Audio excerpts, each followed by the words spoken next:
ভারতীয় ধনকুবের গৌতম আদানির বিরুদ্ধে অভিযোগ, সরকারি কাজ পেতে তিনি ঘুষ দিয়েছেন।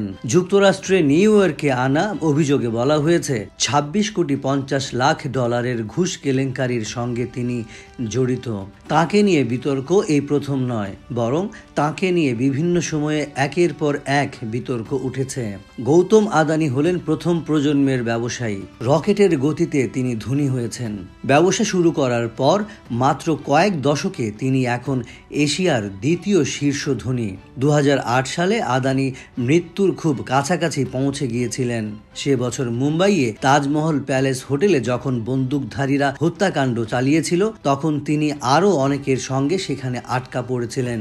জালিয়াতি ও ঘুষ দেওয়ার অভিযোগে এখন গৌতম আদানি যুক্তরাষ্ট্রে গ্রেপ্তারি পরোয়ানার মুখোমুখি হয়েছেন।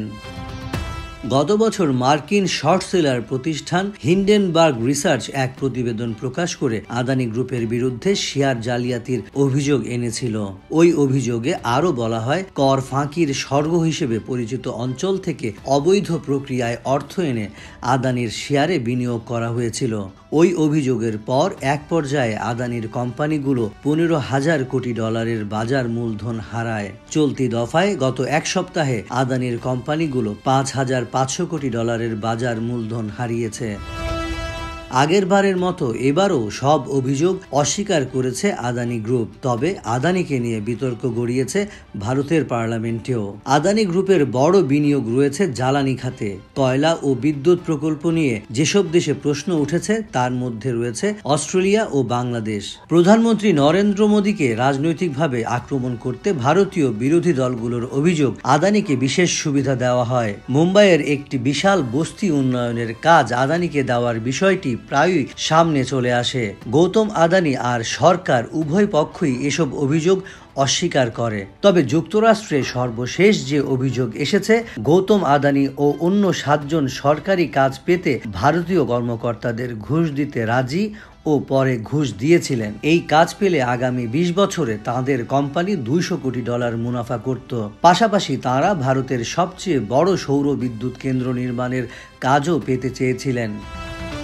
আদানি গ্রুপ এর আগে একটি বিবৃতিতে বলেছিল, যুক্তরাষ্ট্রের নেওয়া পদক্ষেপের কারণে আন্তর্জাতিক প্রকল্প বাতিল, আর্থিক বাজারে প্রতিক্রিয়া এবং কৌশলগত অংশীদার, বিনিয়োগকারী ও সাধারণ মানুষের মাধ্যমে হঠাৎ নিরীক্ষা। আন্তর্জাতিক ক্ষেত্রে যে প্রতিক্রিয়া হয়েছে তার একটি এসেছে কেনিয়া থেকে। কেনিয়ার বিদ্যুৎ নেটওয়ার্ক ও প্রধান বিমানবন্দর সম্প্রসারণের যে পরিকল্পনা করা হয়েছে তার সঙ্গে আর আদানি গ্রুপের কোনো সম্পর্ক থাকবে না।